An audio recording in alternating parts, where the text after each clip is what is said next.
You are watching the Ohio Valley Conference on ESPN+. It's the second of a men's and women's double dip in Nashville as the Eastern Illinois Panthers come to town to take on the Tennessee State Tigers. Today is January 23rd. The road to Evansville starts now. Of course, the Ford Center in Evansville is where the OVC tournament is being held on March 3rd and on March 6th. One team will hoist the trophy and head to the NCAA tournament just like Belmont did last year. We appreciate you joining us here on Saturday in the OVC. I'm Alex Gould. Alongside me is CJ Ecke. The time is now, CJ, to build that momentum heading into March in a little over a month. Your keys to the game to build that momentum heading into March. Well, for Eastern Illinois, you got to play 40 minutes. You got to get active on defense. They're third in the OVC in steals per game, while TSU is sitting near the bottom of the conference in assist-to-turnover ratio. You have to beat them on the boards. TSU's last in the OVC in rebounding. You've got to beat them on the glass. They're susceptible to problems on that front. And for Tennessee State, look, you got to take a weekend drive. You've got to get to the cup immediately. You've got to be aggressive to the rim, and you've got to finish. You've got to be better in late-game situations. You've got to hit your free throws. No missed assignments, and overall, you've got to be aggressive. And, of course, the key player for East Illinois, their all-conference member in Josiah Wallace. 16.8 points per game. He's fourth in the OVC in scoring. He leads the conference in field goal percentage from long range, and he is a dynamic scorer and always has been. Josiah Wallace, first-team All-OVC in 2020 and first-team All-OVC in 2019. He had 10 points, 6 rebounds, and 3 assists against Belmont last week. And then, of course, what more can we say about the freshman native out of Nashville, Marcus Fitzgerald, a freshman record 32 points against SIUE on Thursday. A record in the D1 era, 32 points on Thursday. He's shooting 45% from the field, and he heated up in a big way on Thursday night in a losing effort. Dynamic player, and he's beginning to realize that immense potential that everyone around TSU believes he has. So for Tennessee State tonight, CJ, they're without their catalyst, Mark Freeman, for the second time due to a wrist injury, and they are also without Shaquem Johnson, who shoots it at a blistering 57% in the paint. He came out of the game on Thursday after just 5 minutes, and so those are two key misses for Tennessee State. So who do you expect to pick up the slack with them being out, not just Fitzgerald? I have to highlight Mason Green. He's got to step his level of play up going forward. He's got to be more aggressive on the boards, use his big 6'10 frame, clean the glass, and finish stronger at the rim. Henry Abraham, the freshman out of Cambridge, Minnesota, making his second career start tonight, number 13 in blue and white. Our officials tonight are James Hicks, David Carter, and Davis Maxwell. Again, we really appreciate you joining us here on Saturday in the OVC. Tennessee State sits in last. They are dead last in the OVC. But, CJ, they're just 2 games out of that 7 and 8 spot, which Eastern Illinois and Murray State are in right now with those 2 wins.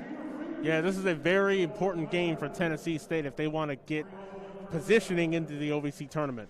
Looks like we are finally ready for tip here. That is George Dixon and Mason Green. The tip won by Tennessee State, and the ball in the freshman phenom in Marcus Fitzgerald's hands. Let's see how Tennessee State approaches this opening possession. This is Mason Green, who you talked about, trying to step up here in Shaquem Johnson's absence.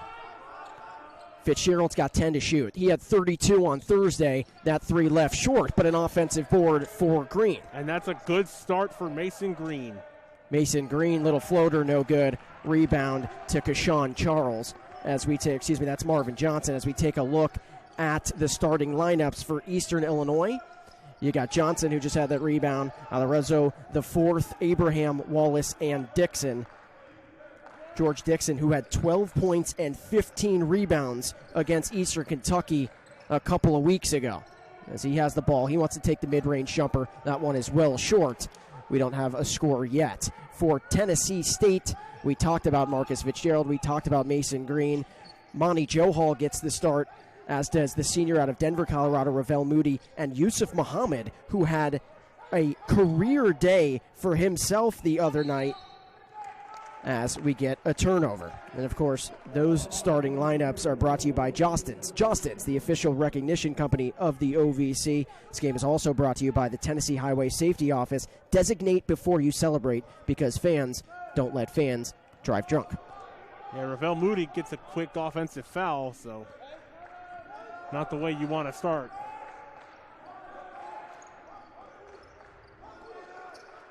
So both teams feeling each other out early. Wallace thought about the three. That would have been way deep. Instead, takes a long two. That one front iron, no good. Rebound to Moody. And Tennessee State going to have to stay aggressive. Monty Johal for three. That's nothing but net. So Tennessee State starts it out here, leading 3-0 about 2 minutes in. And Monty Johal is somebody who can heat it up from beyond the arc. Monty Johal, who's described by head coach Brian Collins as the first one in the gym in the morning and the last one to leave. We always see him shooting in the gym after games, as this is a three ball on the way. That time no good for the freshman Abraham, but it will stay here with Eastern Illinois. Moody thought it went off of Eastern Illinois. The refs disagreed. See what the Panthers draw up on this inbounds play. They go inside to Dixon. Three ball on the way for Johnson. That one is short as well. And this one is going to go off of Alarazzo, and it will go to TSU. So Tennessee State on Thursday, CJ, played a thriller. One of the best games I think I've ever seen in my life. They were up by as much as 14 points in the first half. The Cougars came storming back to get it to within 2 at half. Then SIUE went up by 15 points with 6 minutes left in the game. And then TSU had that miraculous 15-0 run in 1 minute and 54 seconds. Yeah, and it was led by Marcus Fitzgerald, who had, 8 points in about 15 seconds? To give you an idea, he had 13 points of those 15 in that minute and 54 span, as Yusuf Muhammad leaves the three ball short, as Johnson looks to push. And Johnson well out of control, able to clean up his mistake. Now he wants the three again, and that one is good, and that's the first points of the night for Marvin Johnson and the first of the game for the Panthers. Trading buckets to get started. You know, we highlighted Josiah Wallace, but Marvin Johnson's averaging over 13 points a game, as Ravel Moody missed a three, but Yusuf Muhammad there to clean it up on the offensive glass. And in the absence of Shaquem Johnson, what I said about Mason Green can also apply to Yusuf Muhammad. You've got to get yourselves down low. When the ball leaves the shooter's hands, you've got to be in position in case there's a miss. Marvin Johnson left that short again, so he's got 2 misses from 3. He wants it again, though. He's aggressive to the rack, off the glass, and that is good. What a move that time by the aggressive Marvin Johnson. That was excellent. It looks like he went a little up and under. Yeah, he's a 6'6 senior out of Fishers, Indiana, and Tennessee State a little bit out of control, and then a foul by Yusuf Muhammad. Sort of got in the way of the loose ball. Muhammad, who had his career high on Thursday night, he had 18 points to go along with Fitzgerald's 32. Those two combined for 50 of the 65 points. That's how you win games. They didn't win that game, though, right? So that I guess that was the problem. And you can talk about it more, partner, but it was just those two that night. Obviously, they were without Freeman, and Shaquem Johnson went down early. It was a winning effort. They just did not make the plays down the stretch. And that's been a problem for Tennessee State. So there's the miss by Wallace. Yeah, that has been the problem. The final 2 minutes of the game has really been an issue for TSU. They have lost 7 games this year by 4 or less points. As Shaquan Barrett turns it over, Johnson may look to flush it. He got stuffed by the rim. So Johnson, who tried to slam it home here in Nashville, got blocked by the rim. And there is Fitzgerald to clean it up on the other end, his first points of the night. When he is aggressive like that, it all opens up for the offense. Now almost a turnover there. And that is going to be a 10-second violation. So Johnson couldn't find anyone in the backcourt, and that's going to lead us to our first media timeout of the day. All right, 4 and change here in Nashville. 7-5 Tigers lead. You're watching the OVC on ESPN+. Sharing your killer moves, all at the same time. Introducing Wi-Fi speeds over a gig. New from Xfinity.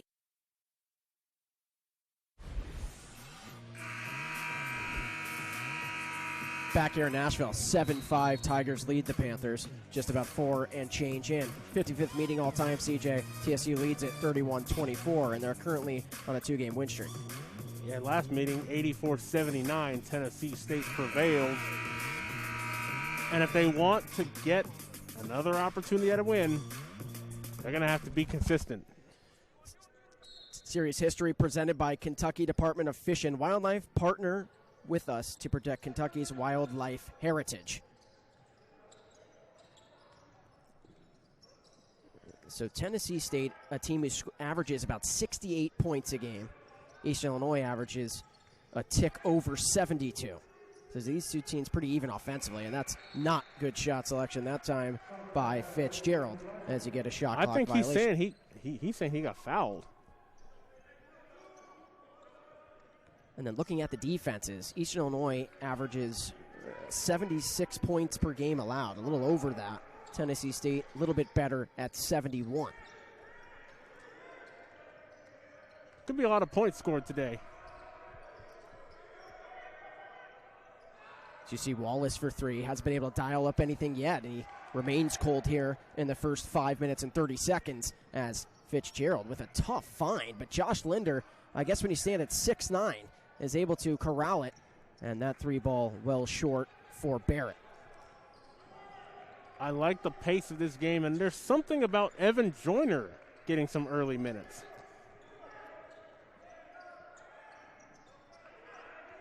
So Evan Joyner checked in. Junior Farquhar checked in for Eastern Illinois as Dixon can't get the floater to go. So a little bit of a scoring drought for both schools as Fitzgerald tries to end that, but he gets partially rejected.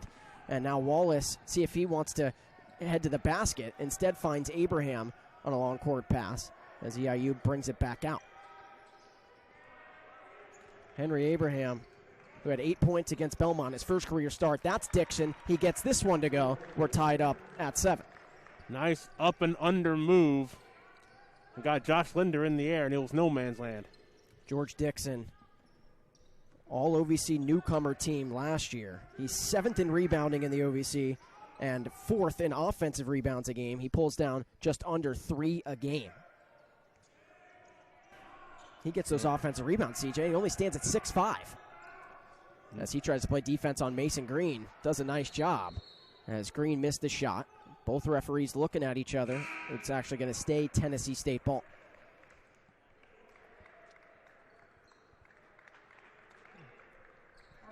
This is another cool stat, too. So Dixon's averaging just over 6 rebounds a game, but he was 2nd in the OVC, only at 6'5". I say only. To most of the world, that's pretty tall, but 6'5" guard who's playing that forward position is able to bring down the 2nd most in the OVC last year at just over 8 a game. As Barrett gets that mid-range jumper to go, the junior out of Ontario. And that's a good confidence boost because he's struggled from the field so far this season. That's a good start. So this is Farquhar in the corner. Tried to drive baseline, didn't have it. This is Dang Dang, who gives it over to Johnson. He has 5 points early for EIU. And it is a mid-range jumper that hangs on the rim for about 2 to 3 seconds as Madoni Dira gets that one to go. Shades of Kawhi Leonard in Toronto in that playoff game. The sophomore, 6'10", out of Bono Mali, as Fitzgerald now has 4 points. You can just see his explosiveness to get to the rim, finishing on that left side.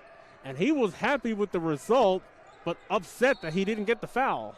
And now we are going to get a turnover and a traveling violation on Dira that time.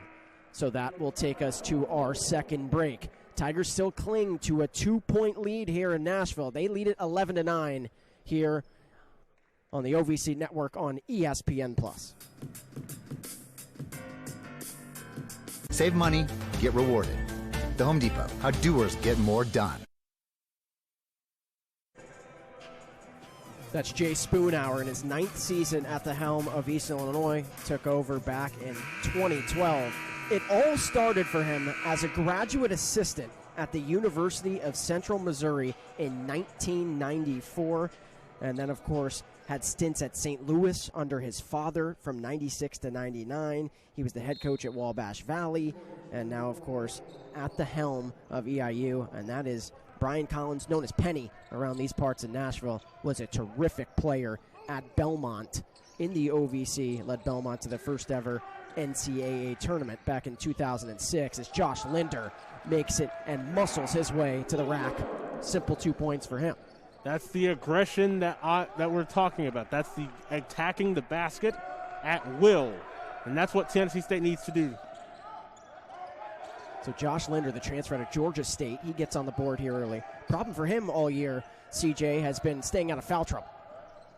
As you get a nice feed that time by Johnson, but triple teamed, and he still gets the hook to go, does D-Ra.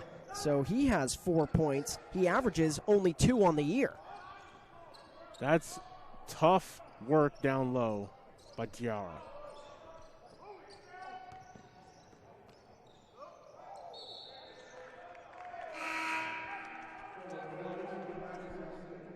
To get a turnover that time by Tennessee State. So far, CJ, about 9 minutes and change in. Tigers have just kind of held this 2-point lead. Yeah, they've gone back and forth, and if you're Tennessee State, this is where you want to keep it early and give yourself opportunities down the stretch. As Johnson misses that step-back jumper, went out of play off of the Panthers. So far, Johnson still the leading scorer for East Illinois. He's got 5 to go along with D-Ra's 4. Marcus Fitzgerald trying to make it 6, leaves that jumper short, got his own miss. And Ravel Moody thought about the 3, didn't want it.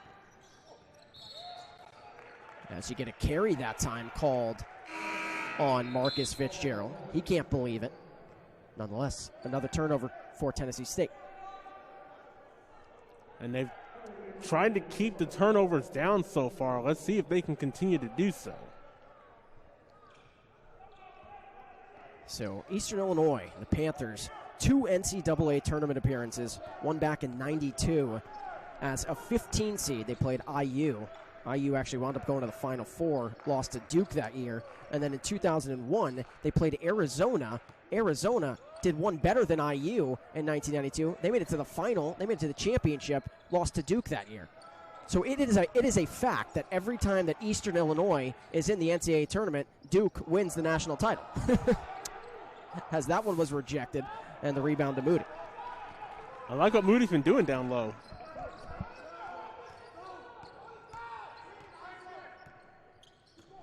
So scoring stopping here a little bit. Both teams playing really good defense. Josh Linder with that face mask on, trying to drive on Alarozo. This is Barrett pump fake. He's going to go in, take the mid-range, and Wallace thought he blocked it. Instead, it's going to be a foul on D-Ra. I believe they're going to get on the backside of that play. I love the wraparound pass from Josh Linder. Great vision. I was going to say, let's see who they get on the foul here, though. The referee pointed 2-1 on that, and instead he's going to say, yeah, he said 21, but instead it's going to go on 22. That's Wallace picking up the foul as Barrett misses the free throw. Jaquan Barrett, the junior out of Toronto. So he's starting in place of Mark Freeman. He is just a 33% free throw shooter. Really struggled at the line this year, but he goes 1 of 2 this time.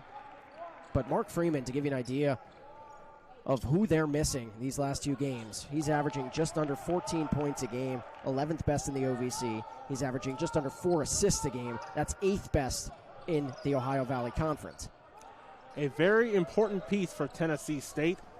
If you get him back on the court with Marcus Fitzgerald, it's a potent backcourt. This is Abraham. He's got 5 to shoot. He dials up the 3. That one's well short. Rebound to Joe Hall.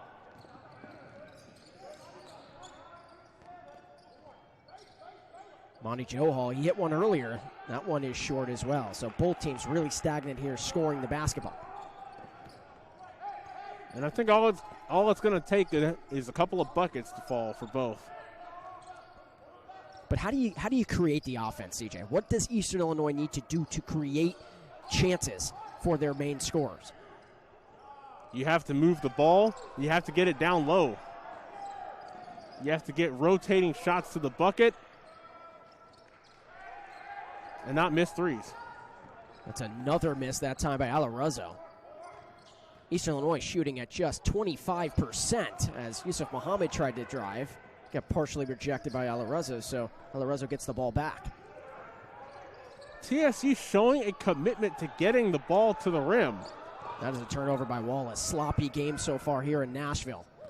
As Barrett looks to push again. This one gets blocked by about two different members of the Panthers team. Believe that thing might have hit the shot clock up top potentially, so they're going to call it Tennessee State basketball. Get a couple of subs that check in. And like I was saying, the Tigers are showing a commitment to driving to the lane. And when you do that, opportunities will abound for you. I was going to say, we can talk about why that is, CJ. Tennessee State, they have to get to the cup, right? They shoot it at just 27% from beyond the arc. That's dead last in the OVC, as Linder did everything but finish. But it will stay here with Tennessee State. So an inbounds from the baseline coming back when we come back from break. 14-11, Tigers lead it here in Nashville. Jump in and help. When you become a member of Kentucky Wild, we'll work side by side and do our part to keep Kentucky wild.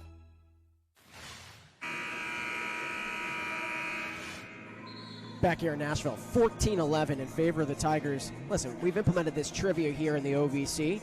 Appreciate it if you play along on Twitter. Last year, Josiah Wallace became the third player in EIU history to be All-OVC, first team twice in a career.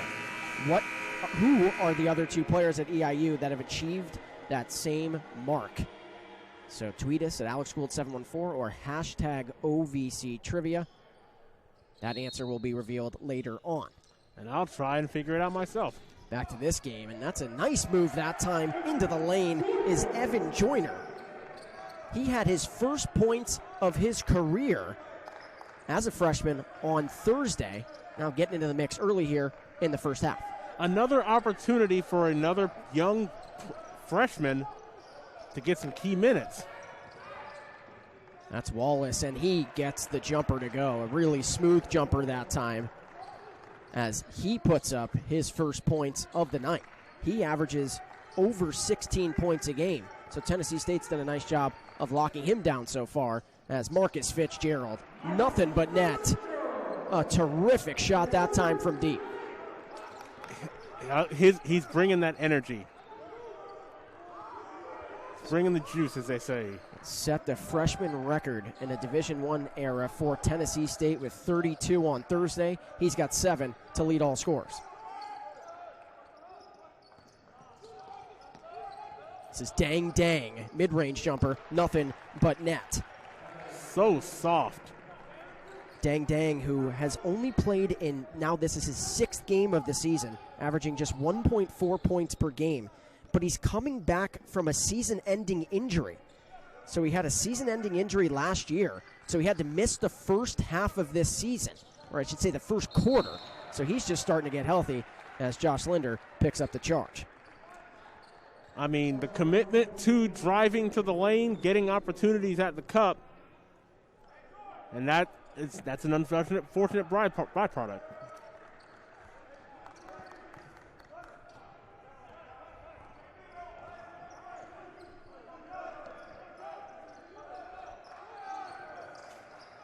Farquhar thought about it. Abraham will dial it up, and he has left all of his threes short so far today. That's Fitzgerald, who is lightning quick, looks to push.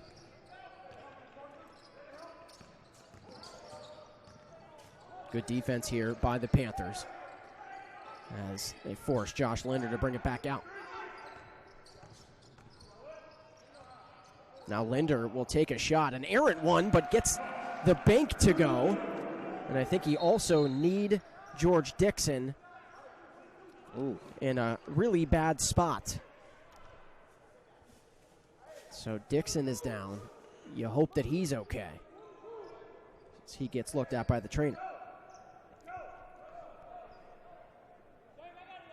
You like the shot selection, and as Linder drove inside, and I think he got hit in a tough spot, we'll say. Take a look at this again. Ooh. I can feel the pain from up here, CJ. I felt that in my soul. Yeah, that doesn't feel good. That does not feel good. So Dixon's going to go to the sideline as he got kneed in a bad spot. But Linder gets the 2 to go. Largest lead of the night so far for Tennessee State. They lead at 21-15 here with 5:30 to go. That pass was deflected by Joe Hall. He's playing really tenacious defense so far. Wallace thought about it. Pump fake. Fitzgerald bit. Mid-range. So smooth. I was going to say that getting him to hesitate is a good thing to getting him off of his spot, but I guess if you're fourth in the OVC in scoring, it doesn't matter where it comes from. He's not just fourth in the OVC in scoring, too, CJ. He's first in free throw percentage and first in three-point field goal percentage. He shoots it beyond the arc at 55% as Abraham looks to push. So I was going to say, you don't blame Fitzgerald for biting on the pump fake, as that is an and-one opportunity after a terrific feed by Wallace, and that's going to be Junior Farquhar, the junior out of Mono, Ontario, who will go to the line for the three-point play. Junior the junior going up and under Mason Green, drawing the contact, and now he's got a free throw to come after. Nice finish by Farquhar. Even better pass by Wallace as Farquhar gets the three-point play, the old-fashioned one. And just like that, it's a one-point game. Tennessee State, they have no problem getting out to a lead. It is sustaining that lead. It is keeping it and being consistent, I think we'll say, throughout an entire 40 minutes. They have stretches where they look like they cannot be beaten, and then stretches where they just struggle. So Penny Collins has been talking about putting it all together, staying consistent, and that is a point of emphasis, especially after the game on Thursday. And I talked about it earlier, but it really is amazing to look at as Mason Green can't get that one to go. Tennessee State, they've lost 7 of their 10 games by 4 points or less. I mean, they could be a whole different season here in 2020 and 2021 if they're able to close out some of those games. There was a game earlier this year against, I think it was Jacksonville State, where they were up 9 with about 2 minutes to go, and it's just those little things, those little details down the stretch. Missed free throws, blown assignments, and then they give up the buzzer beater at the end of that game. It's just been a theme this year for Tennessee State. Yeah, and we saw it again on Thursday. We also saw it on Tuesday when they played SEMO. Late free throws down the stretch have really hurt them.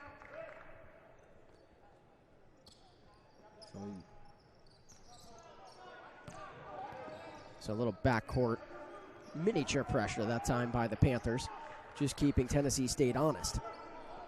But without Mark Freeman and without Shaquem Johnson, besides Fitzgerald, where is this scoring coming from? That's the big question here tonight for the Tigers. As Fitzgerald says, it doesn't need to come from anywhere else. I'm going to bury a 3, and he has 10 points in double digits with 4 minutes to go here in the first half.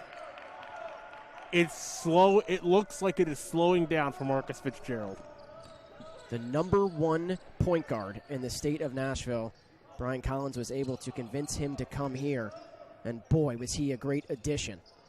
As Farquhar missed it, got his own rebound, and it will be a bump, and it will be Eastern Illinois basketball when we come back. 3:30 to go. 24-20 in favor of the Tigers. Back and forth, kind of like a boxing match here in Music City.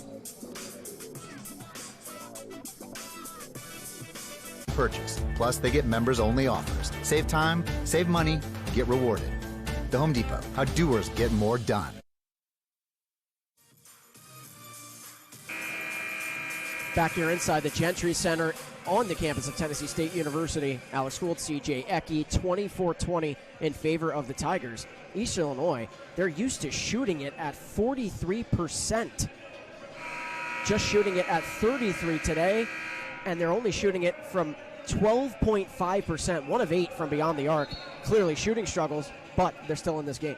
Absolutely, and I think it has a lot to do with Tennessee State being aggressive on their guards, and the length is really bothering Eastern Illinois.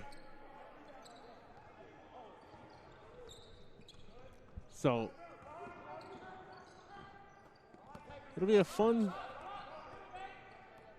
final 3.5 minutes of this first half. Of course, for Tennessee State, they're shooting at a 42%, right around their season average. So done a better job of shooting the ball, but that's been an issue, and it's been an issue all year long. The turnovers, that's the second offensive foul on Josh Linder. He has to be careful going forward. Not a lot of bigs on this roster that are healthy, so he's got to be careful.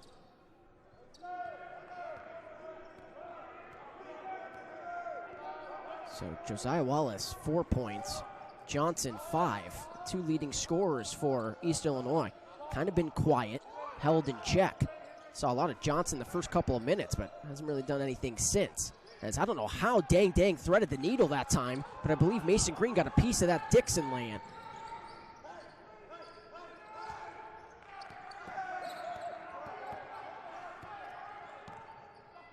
You just see for the Panthers getting Dang back from that injury. Starting to get more and more healthy as this season goes along. Pretty scrappy defensively. That's excellent pressure on the perimeter for Eastern Illinois. As Mason Green puts it up, he gets fouled. He'll go to line for 2. And again, that's what you want to see from him. You want to see him being aggressive on the glass. You want to see him aggressive around the rim. The painted area has to be a point of emphasis for Tennessee State. That's Marvin Johnson's first foul of the night. Mason Green, he's a 68% shooter at the line. Gets the first off of the bounce. Mason Green, the redshirt junior, 6'10", 220, out of Ellenwood, Georgia.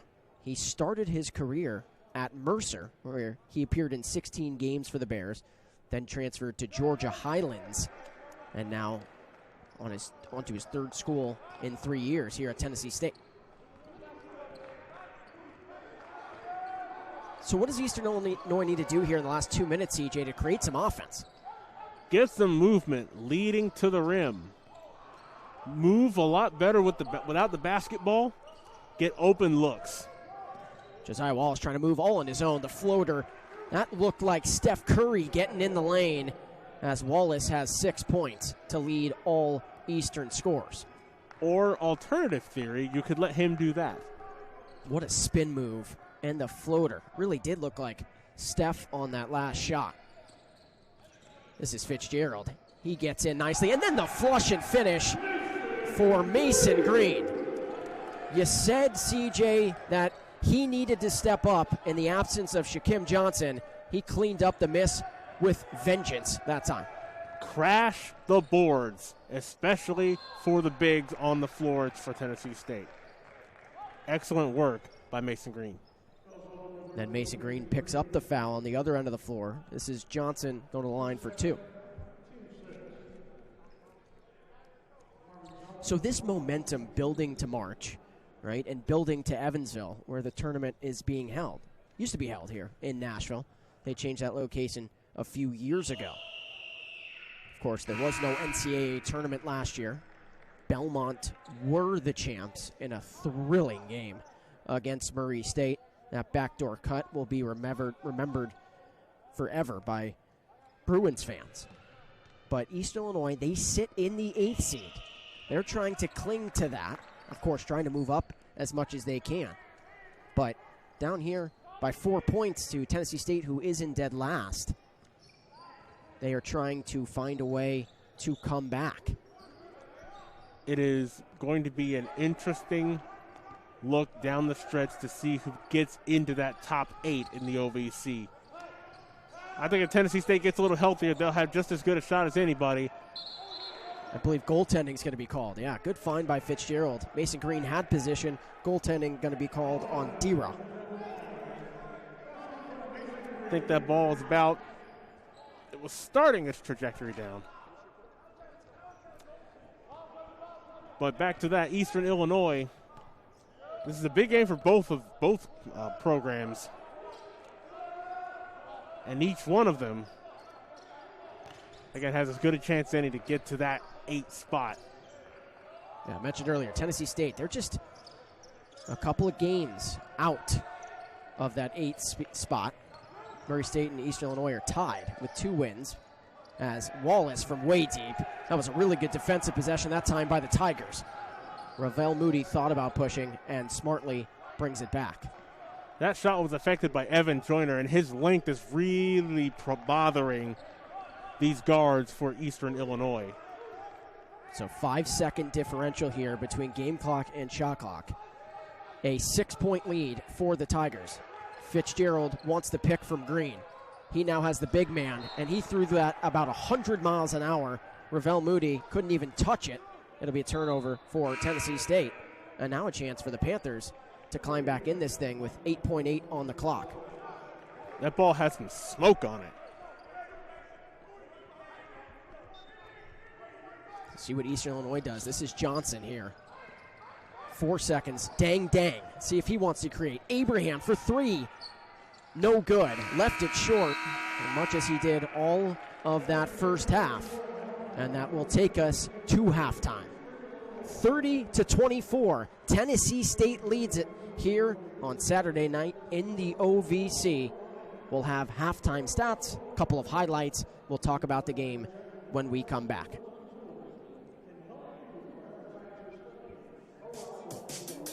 Instantly. Ready to go inside and see your new Cash 5? Ready to see it. I'm ready to play. A couple of first half highlights here for you. 30-24 in favor of the Tigers. Marcus Fitzgerald has 10 points. He's 4 of 10 from the floor, picking up where he left off on Thursday night, CJ. Yeah, he has been very aggressive to the cup and taking those opportunities from long range when they are there. I like the cut of it. He's 4 of 10 from the field, but those are very big buckets for the Tigers. Of course, Mason Green has 6 points as well. And then for Eastern Illinois, Marvin Johnson, senior out of Fishers, Indiana, leads all scorers for EIU. He has 7 points, just 2 of 9 from the floor. He was active early, but Tennessee State did a good job of shutting him down to end that half. He got a couple of shots early, but then inserting Evan Joyner really bothered, and his length really bothered Eastern Illinois. Of course, Josiah Wallace has 6 points as well. All right, let's take a look at the numbers. We're numbers guys, right, CJ? Yeah. Take a look at it. That field goal percentage is kind of the difference, right? Oh, yeah, but I also think the difference is for a team that likes to shoot from long range, they're just 1 of 10 from beyond the arc. Yeah, take a look at the turnovers. That's been Tennessee State's problem all year. They're on pace for 18. Eastern Illinois has done a much better job of taking care of the basketball. And, of course, the points in the paint's about similar. Those halftime stats brought to you by Wilson Sporting Goods. Wilson, the official basketball of the OVC. All right, we'll step aside. We have a video coming back from break with the SAC initiative of the OVC and the NCAA. You can win up to $500 instantly. Ready to go inside and see your new Cash 5? Ready to see it. I'm ready to play.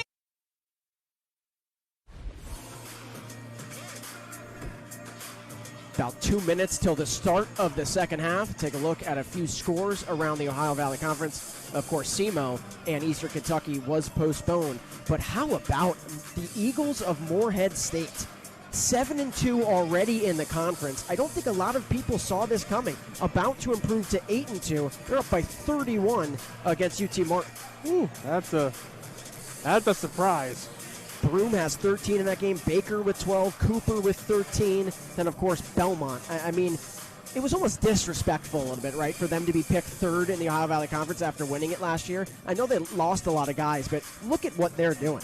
I mean, what Casey Alexander's club has done is just nothing short of tremendous. 9-0 already, about to be 10-0 in the OVC, and improved to 16-1 overall. You have to think, CJ, they're going to be inside the top 25 here soon.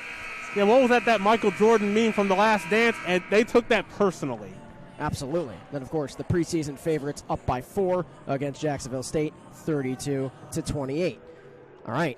We're here in Nashville talking about the Panthers and the Tigers. Take a look at these keys again, CJ, and see who's hitting them, who isn't. Take a look a bit at this, and you can talk about it a little bit.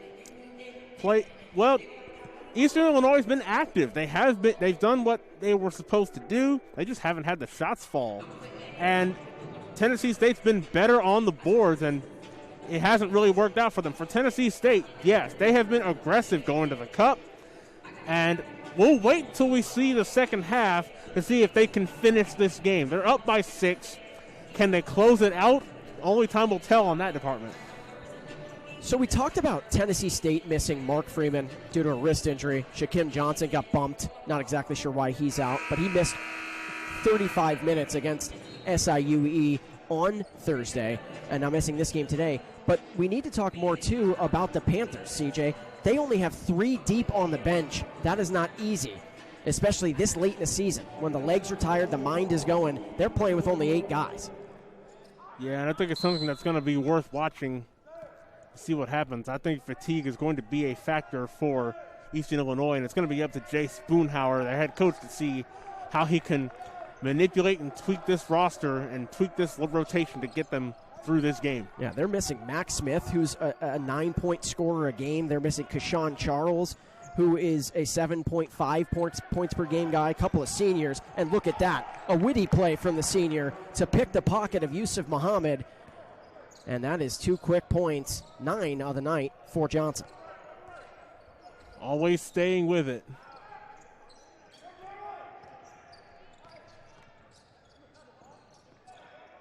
So Mason Green, who got the start in place of Shaquem Johnson.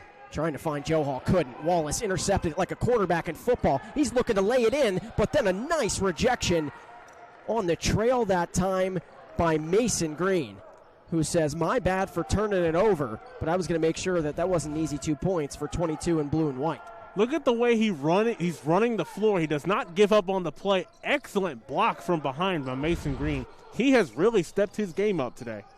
It reminded me a tiny bit, and that's going to be a turnover. Not a great pass that time, cross court. But that reminded me a little bit of that block in the finals by LeBron, right? Now, mind you, this Green wasn't a pin off the backboard, but just that way of him trailing the play was really nice. That was one of the most incredible feats of athletic prowess I have ever seen at any level, at any sport. LeBron James is pretty good at basketball, isn't he? Kind of good, yeah. As Mason Green misses the easy one inside, left that one short off the rim. This is a 3-ball on the way. That one was too strong that time by Alarosa. I think something that's going to be worth watching for Tennessee State. They're going to try. They want to see if they can speed the tempo up, because the more you get them running, the more tired they are. And since their bench is only 3 deep, fatigue will set in. So that was Yusuf Muhammad's 3rd and 4th points of the game. Again, he had 18 on Thursday night, a career high against the Cougars. So he's been quiet. They're going to need him in the second half if they want to win their second OVC game of the year, as Dixon missed that one by a mile. But an offensive rebound by Alarosa. Second chance opportunities. Johnson dials up the 3. That one is no good. Could this be a 3rd chance? No. Ravel Moody corrals it. Fitzgerald wants to push on Abraham, but a really nice defensive play that time, as a couple of scrappy freshman guards went head-to-head, and Abraham was able to poke that off of Fitzgerald's arm. Penny letting Marcus Fitzgerald have it.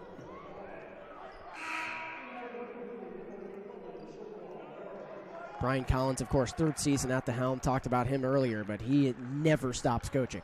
He understands that this has been a tough year for his squad, but always trying to pump up his players and his personnel to show up every day and fight.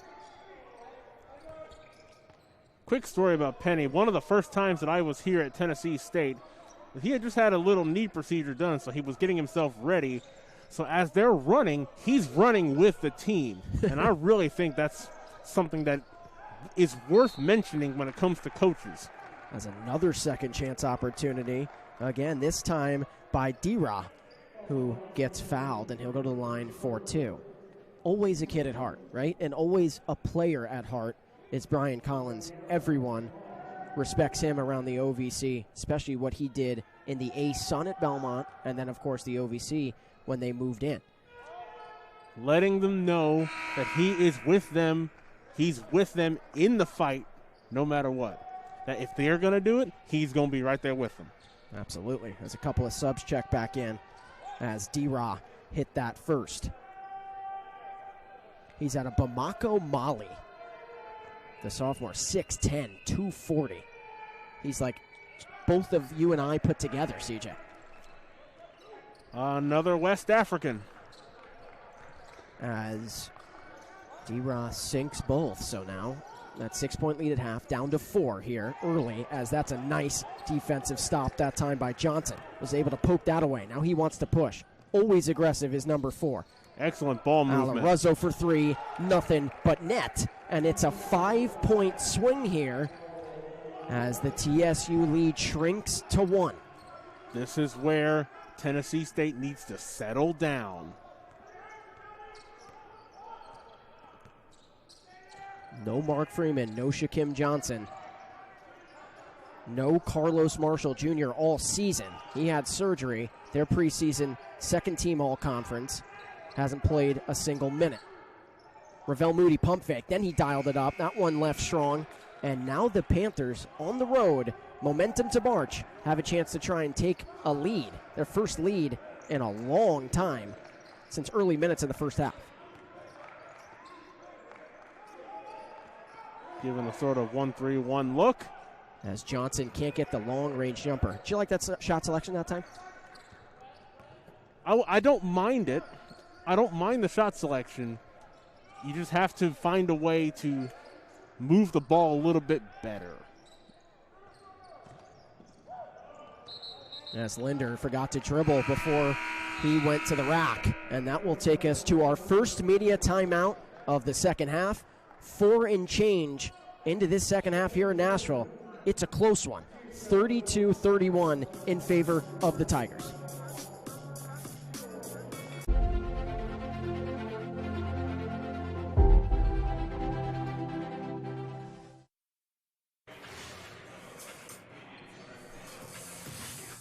We asked this trivia question earlier.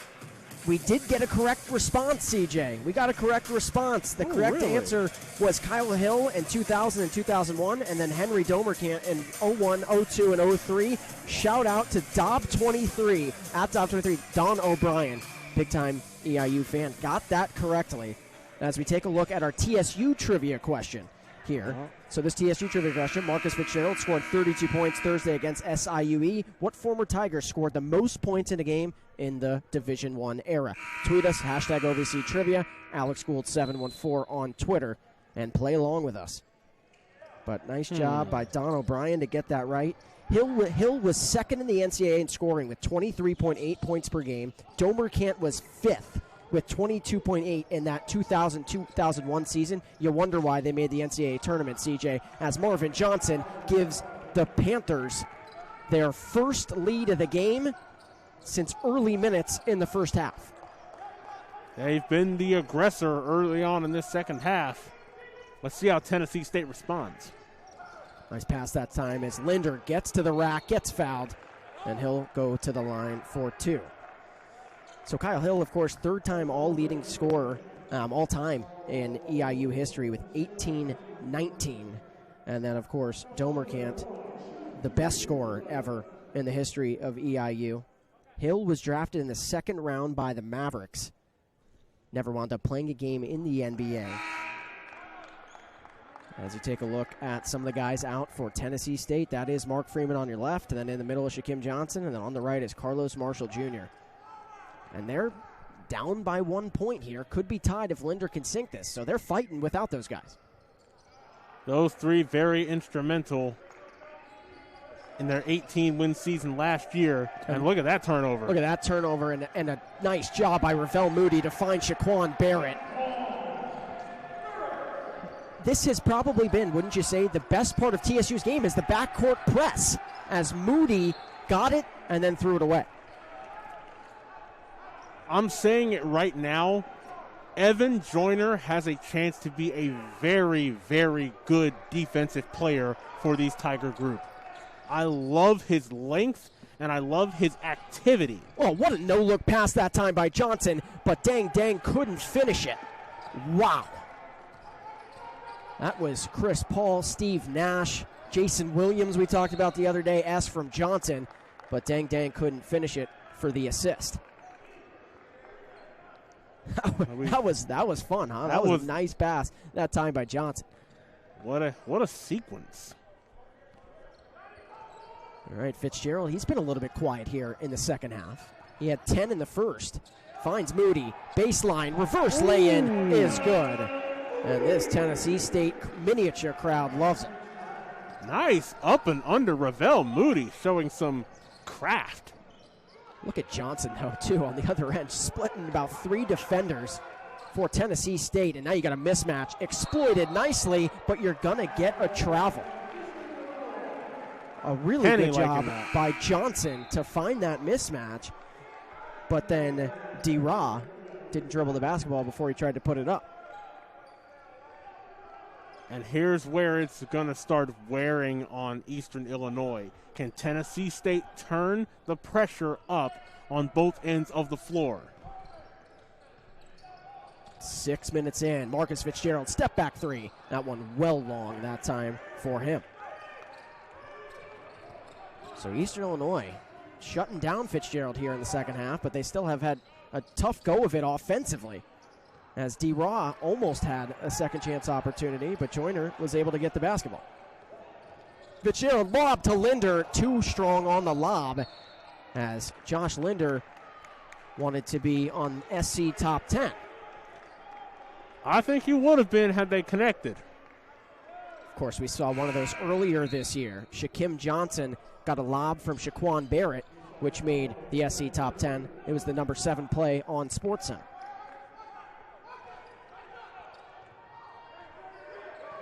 Tennessee State, they are known to play close basketball games, as Dang from the free throw line couldn't get it to go.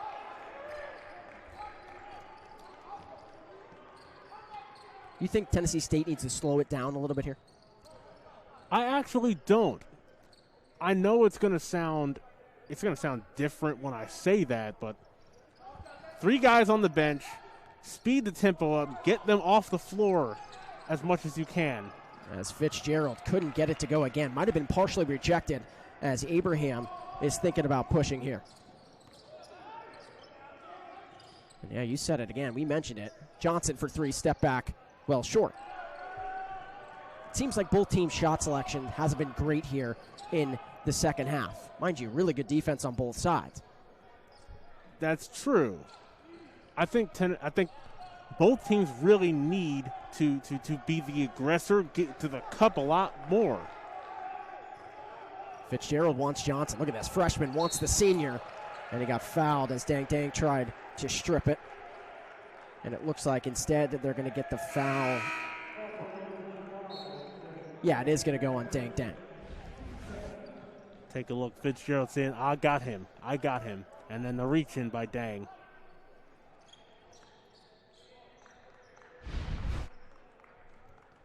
So 12:33 on the clock, 37-33. If you wanted offense, we haven't had a lot of it. This has been a defensive battle between these two schools.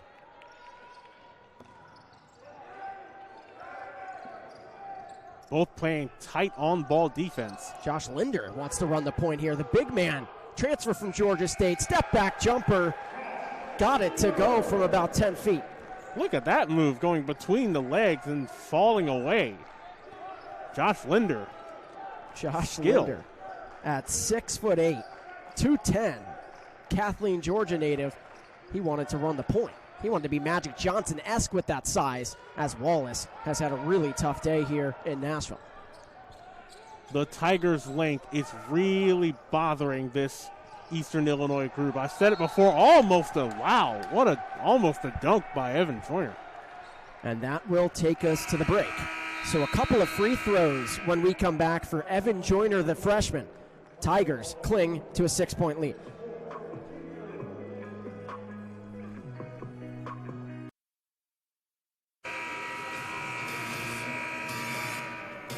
Who doesn't like a little bit of history, right, CJ?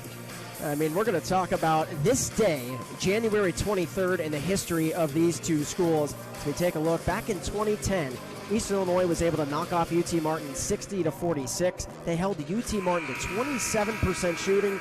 Tyler Laser had a game-high 21 points. Get a load of this. He did something Marcus Fitzgerald-esque. He had 14 consecutive points in the first half in that game to go along with Jeremy Granger's 11 points and 5 assists.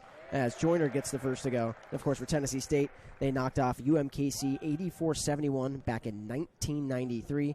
TSU would go on to their first NCAA tournament ever that year after they beat Murray State 82-68 in the title game in 1993. So that was this day in OVC history. This is today, current, present time, as Joyner sunk both of those free throws. It's an 8-point Tennessee State lead.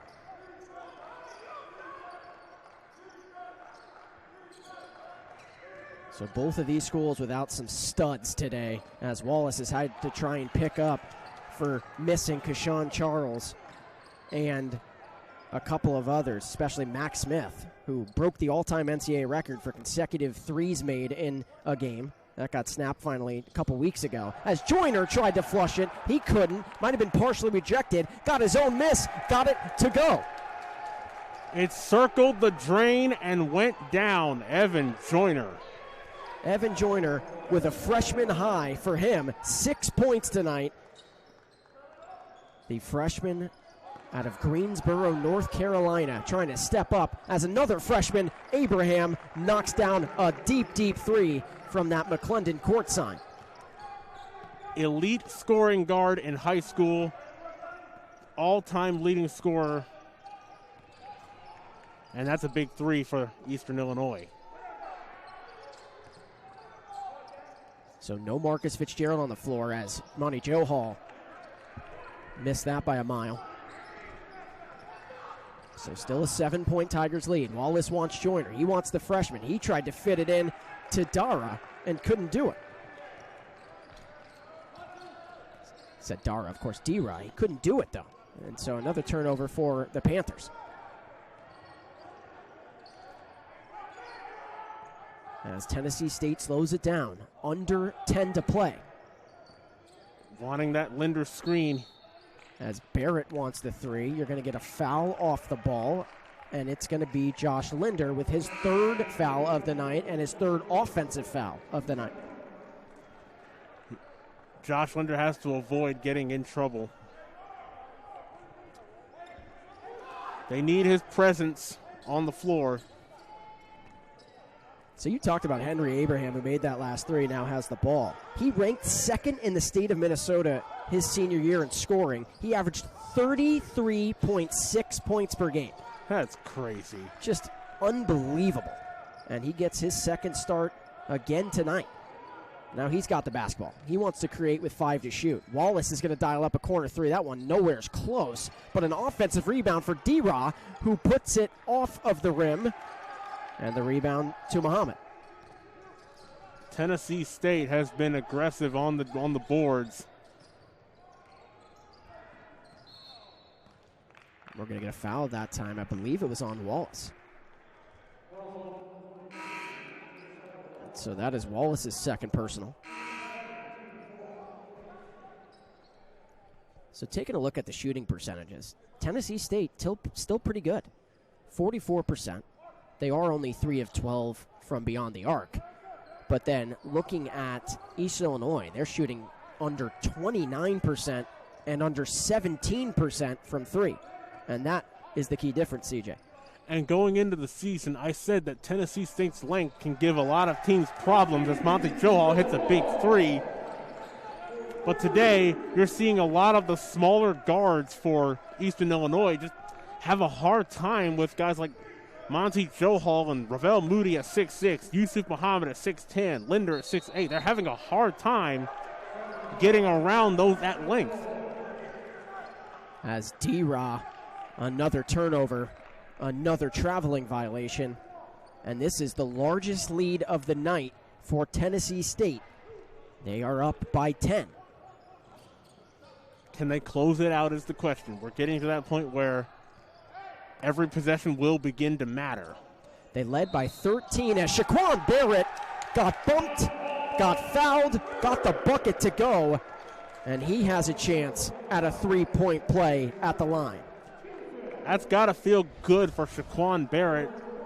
Getting around the Linder screen, double clutch going up, took the contact, and he's going to get an opportunity for three. And Barrett got the back of the rim bounce that time to make it a 13-point game.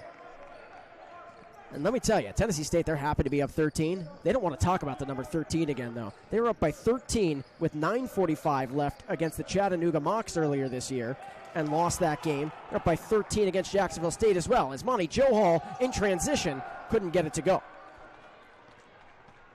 Those are the little things.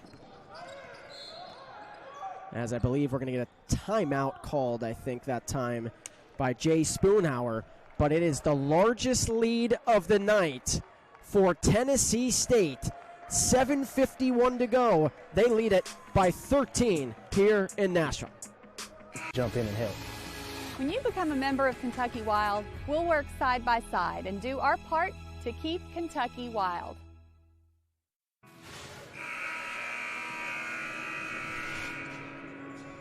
Back here in Nashville. Again, we asked this question to you TSU fans or any OVC fans. Marcus Fitzgerald scored 32 points Thursday against SIUE. That was a Division I freshman record for TSU. What former Tiger scored the most points in a game in the D1 era? The answer, of course, Anthony Mason. 44 points against Eastern Kentucky in 87-88. Now, CJ, let's talk about Anthony Mason for a couple of seconds. He averaged 28 a game that year. He was a first-team All-OVC. He got drafted third round by the Blazers, 53rd overall. He played 14 seasons in the NBA, and he made the NBA All-Star game in 2001 at the age of 34. And that year in 2001, he averaged 16 points and 10 boards a game. And, of course, that three is good by Abraham, as it's now a 10-point game. But Anthony Mason got to play alongside Kobe Bryant and Allen Iverson in that All-Star game. Kobe had the most points. AI was the MVP. And, of course, he's terribly missed by TSU fans, and we miss him dearly.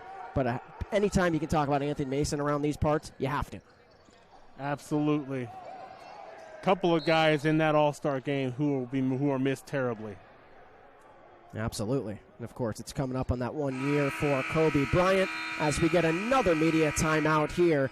Henry Abraham trying to inch Eastern Illinois to a comeback here with 7 and change, 49-39. You're watching the OVC on ESPN. So Tennessee State obviously already dealing with a bunch of injuries as Josh Linder got bumped, maybe a couple of knees in there, and he was shaken up after this play. Not exactly sure what happened to him, but he's back on the floor. So that is good to see if you're a Tennessee State fan. Can't afford any other injuries, especially in a season like this. Yeah, he's already got a face guard for another facial injury that happened earlier this season. It looks like he just knocked knees with somebody. As Yusuf Muhammad almost lost his footing, almost turned over the basketball, and then turns around, and we may get a technical foul here. I believe we did. I think Jay Spoonhour just got teed up that time by James Hicks. So we're going to get a technical foul, and we're going to get free throws here for Marcus Fitzgerald Jr. It's been a frustrating afternoon for Eastern Illinois. Yes, it has, between 8 guys on the bench. And it's just been a rough day. And I think Jay Spoonhour finally is fine. So Fitzgerald hit that first one, and he hits the second one. Fitzgerald, an 81% shooter at the line. I believe he wanted to walk. I think that we'd assume, right? You know, it's hard to see. You can't read the lips from there. But, you know, I think we would assume, of course, he's got the mask on anyway, but we'd assume that he wanted to travel called on Yusuf Muhammad. Yeah, sometimes there are some calls that just don't go your way. All right, so CJ, put you in the coach's corner. You're Jay Spoonhour right now. What are you telling your club here to try and get back into the game? It's still a game. It's still a game.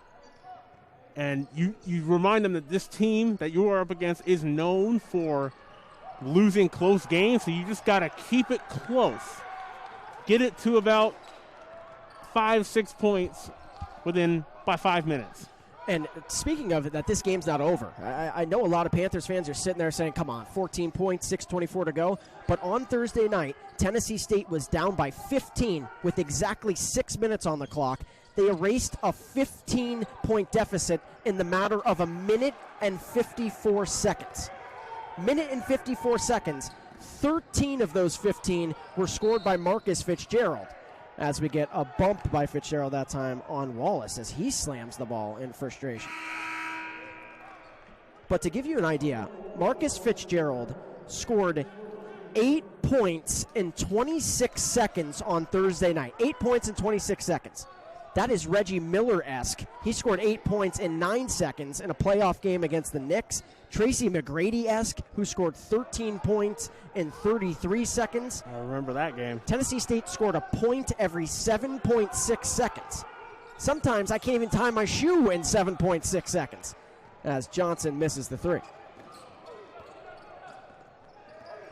Rafael Moody wanting to take it himself. Oh, nice move. The senior out of Denver, Colorado's loving it. The bench is loving it for Tennessee State. They're all smiles here with 5:30 to go. Abraham, way deep. Curry range, got it. Timeout, Jay Spoonhour. And that makes it a 13-point game. Wow. Liking what I'm seeing, and I know you are too, partner, from the freshman, Henry Abraham. He could shoot it from anywhere. I think he looks like a guy whose range is the gym. Yeah. I was going to say, if they ever implement a 4-point shot, like from, the logo or from half court or something, Henry Abraham's a candidate to hit those shots. Absolutely. And when we were talking about him as a decorated high school star in Minnesota, we also forgot that he was a 3-time league MVP, 3 times in his 4-year high school career, where he was the MVP of the league that they were playing in. So a very decorated high school star, and he's showing his skill set all across this court tonight. And, of course, that high school you're talking about for Henry Abraham is Cambridge Asante High School, where he had 3,070 points, all-time leading scorer. I had to make a reference, too. I talked about it last game when Marcus Fitzgerald scored those 13 points in a minute and 54 seconds. I said this last game. I said if you had taken the dog out for a walk or went to the bathroom, you might have missed Tennessee State's comeback. Also, I looked up online, a Hot Pocket. Everyone knows what that is, right? Great, delicious food, snack. It takes exactly 2 minutes to make a Hot Pocket. So if you went and made a Hot Pocket in the kitchen, you missed the entire comeback for Tennessee State the other night. But you can't miss Ravel Moody dazzling here in the final minutes of the game. Crafty finishes at the rim for the senior from Denver. So it's back up to 15 points. The offense has to come. It's got to come quickly. Josiah Wallace, air ball, and it's been a frustrating night for their best scorer.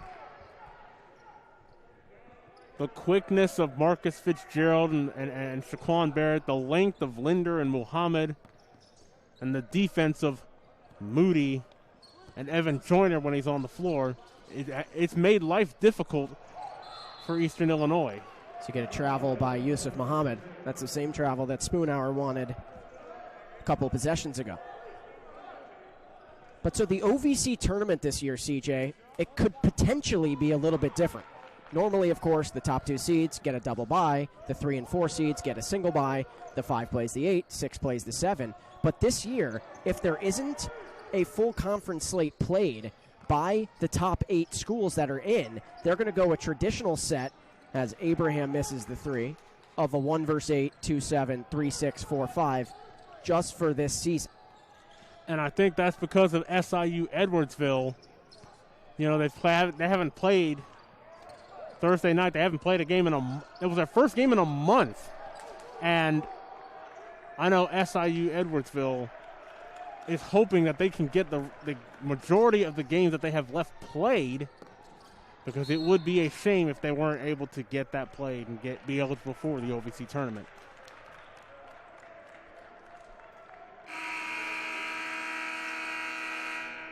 As we are going to have our final media timeout of the game. 57-42, Tigers lead, 3:43. If EIU wants to come back, they got to come back quickly.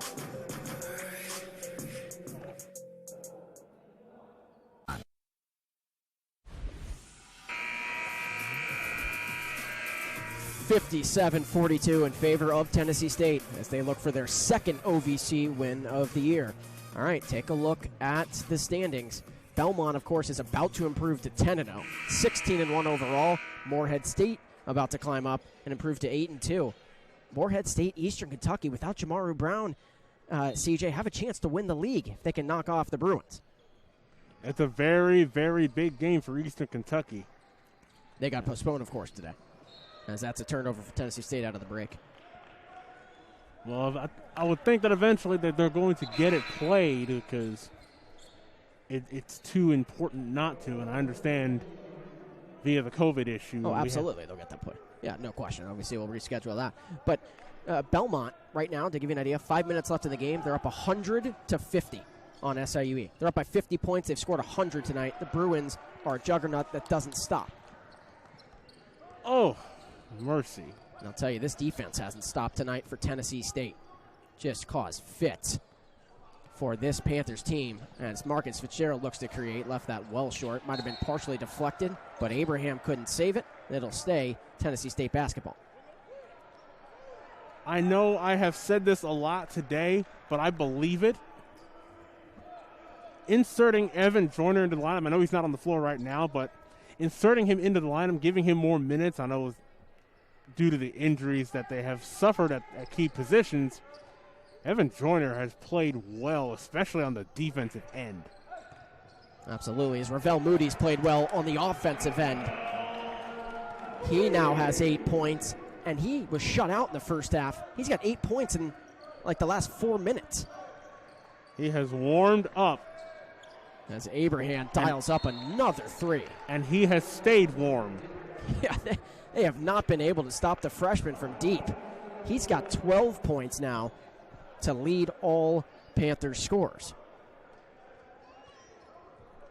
So 14-point game here, CJ. It's going to be tough for the Panthers to climb back in, but let's talk about Tennessee State. This is a victory they needed, and a victory, that a lot of people, when you see Shaquem Johnson out, you see Mark Freeman out, they didn't think maybe it was going to come, but this group believes in itself. Brian Collins believes in them. They're up by 14, 2:53 to go. I know after the game on Thursday night, Penny post-game was talking about staying the course, stay together, that it's going to come, and when they get healthy, that this team is going to be a problem. And I know that going into the OVC tournament, there's still an opportunity for Tennessee State to get there. But Penny Collins has been telling his team, has been telling the fan base and telling everybody around TSU, stay the course, we're going to get there. And this is a big first step towards that.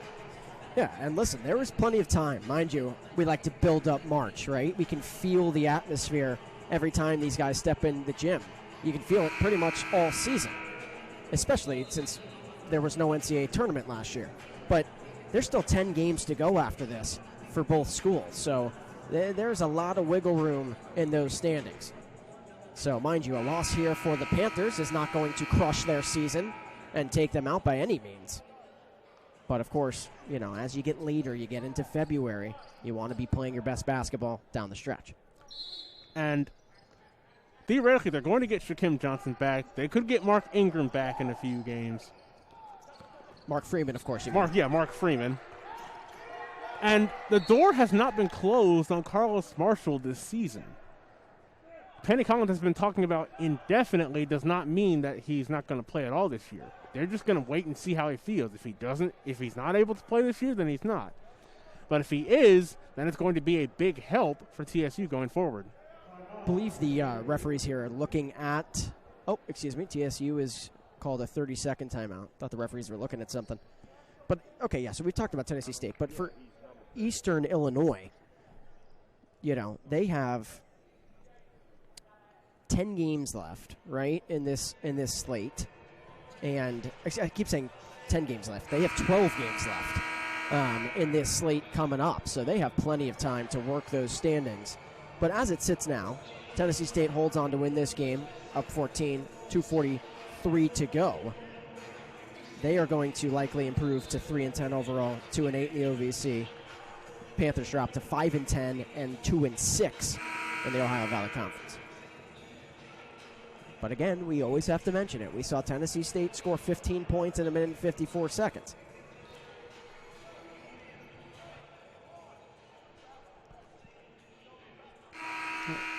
So, I think we're getting back to the action. And it's not over for Tennessee State by any stretch of the imagination. Here we go. Loosely. Says Johnson got fouled. He wanted a goaltending call, potentially, as the referees are going to talk about this. Could be an and one. They are going to count it. So that is a steal for Johnson, all the way to the rack. Goaltending is called, and now a chance at a three-point play, and to make it an 11-point deficit. I don't know. That's a little. It's close. Let's see a look at this one again before this free throw. So Johnson at the line here to make it an 11-point game. He is able to get it to go. Remember what was said. It's not over. And this is another trap. This is what Tennessee State did to SIUE as you get a walk. Traveling violation on Yusuf Muhammad. I'll tell you, games in college basketball, games in the Ohio Valley Conference, they're never over. They are never over. EIU's got to go, though. Absolutely not. And now you're going to get a bump. That is the 5th team foul for Tennessee State. It's an 11-point game, just a little over 2 minutes to go. Tennessee State, they need a bucket here. They need one of those settle-it-down buckets. As Wallace gets the step-back jumper to go. Little mid-range piece from number 22 in blue and white. It's a 9-point game with exactly 2 minutes left. How can Tennessee State handle this pressure? Yep. Now EIU backs off the pressure a little bit. That's Farquhar working on Barrett. Barrett looks to drive. Pass to Muhammad. He got fouled. He'll go to the line and shoot two. That foul's going to go on Dang Dang. Dang Dang tried to rotate and got there just a half beat too early. Nice bounce pass from Linder. And there wasn't much that they could do but calls the foul. Yusuf Muhammad is a 68% shooter at the line, as he does not get the first to go. And this is what we were talking about, CJ. Free throws down the stretch. If Tennessee State were to hit a bunch of these free throws down the stretch, they'd have a much better record. It has been a tough go of it late in games. As Muhammad gets the second, he gets it back to double digits, and that's a key free throw because that makes it a 4-possession game with 1:40 to go. Johnson thought about the three pump fake, and that's going to go off of Moody. It'll stay here. I think that was off of Yusuf Muhammad.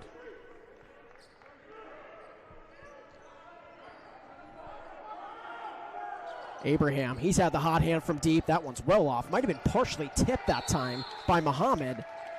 I believe he got a little bit of a piece of that. And we're going to get free throws on the other end. Eastern Illinois the length of this TSU group has really hampered their shooting from long range. So Josh Linder, face mask and all, at the line, shooting a 1-and-1.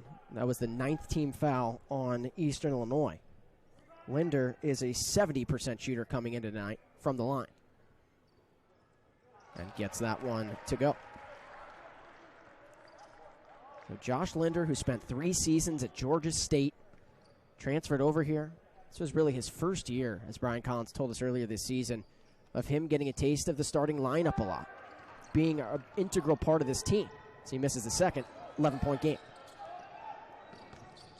See what EIU dials up. Got to dial it up quickly. Wallace thought about it. Pump fake, got bumped, threw it up. No foul called. Rebound Linder. 2 fouls on the other end of the floor coming up for him again. Wallace was trying to draw the contact there, but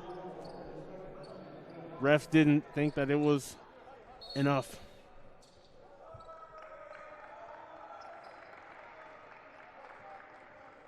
Not sure what just happened. I think a technical was just called on Wallace, maybe. Yeah, he's been frustrated all night. You've seen it visibly. You can see it on the broadcast. He has been really frustrated. He has not agreed with the referees today in black and white. It's been a frustrating night for Eastern Illinois. Wallace, we came into the game 4th in the OVC in scoring, and it's just been a rough day. So Fitzgerald got that first one to go. Gets the second. It's now a 13-point game, minute and 16 to go. And now Linder's going to take 2 free throws, so that was a really crushing technical that time by Wallace. So in addition to the 2 free throws, they still get the 2 free throws for Josh Linder. And so, again, game's not over yet, but minute 16, really nice, likely to be win for Tennessee State, playing without a couple of their key pieces in Mark Freeman and Jakim Johnson. When we talked about it, their bench is pretty short as well. As Linder misses that. I'm going to show you some upcoming schedules coming up here as D-Rob gets the 2. Nice move inside. These upcoming by schedules D-Rob. are presented by Graduate Nashville Hotel. Make Graduate Nashville your home base for game day in Music City. Tennessee State's got Murray State, Austin P, SIUE. Then Eastern Illinois again on the 6th at Eastern Illinois. And then, of course, Morehead State. And, of course, for the Panthers, Panthers have SIUE, who we just saw here on Thursday, UT Martin, SEMO, SIUE again, and Belmont. So those first 4, they're a little bit friendlier here for East Illinois. They're going to have to win those games before taking on the Bruins. Yeah, each game down the stretch is going to be very critical for these Panthers. This game is also, of course, brought to you by Delta Dental. Unleash your smile power with Delta Dental. Tennessee State and its fans have been smiling ear to ear, cheek to cheek all night long tonight, as they are going to come away with a win here in Nashville. Before that, we're going to get a foul.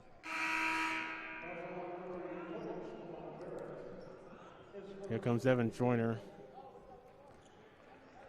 back into the game. The freshman out of Greensboro, North Carolina. Johnson thought about it. This is dang for 3. That one is no good. Rebound to the freshman out of North Carolina. EIU will not foul, although there is still a 9-second differential. But Brian Collins has said this team can win. And they've just showcased, I know the Panthers were without a couple of their key players, no doubt. No doubt about it. But Tennessee State was as well, without some of their key guys. This showcases that this team can win. They can win games down the stretch, and they can make the OVC tournament in Evansville. It's a very big, as we get a takeaway, he tried to. As Johnson dunked it home, and that'll be points for Johnson. But this will just give it right back to Tennessee State.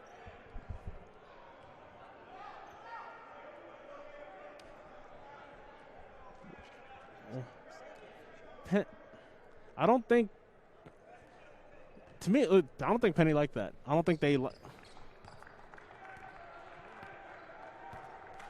All that aside, it's a big win for Tennessee State. 65-54 victory for Tennessee State. They improved to 3-10 on the year, 2-8 in the OVC, and a much-needed win as we get down the stretch here and get into February. One that they badly needed, and it signals that they're trying to gear up for that stretch run in the back half of this OVC schedule.